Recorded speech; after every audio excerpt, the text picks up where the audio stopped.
Bismillahirrahmanirrahim. Assalamu alaikum, my dear students. We are going to discuss the remaining part of Sultan Ahmed Mosque or Sultan Ahmed Masjid, Unit 7 of our series.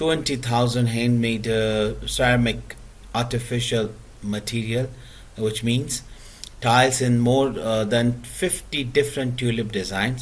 At gallery level, the design becomes flamboyant, with representation of flowers, fruits, and cypresses.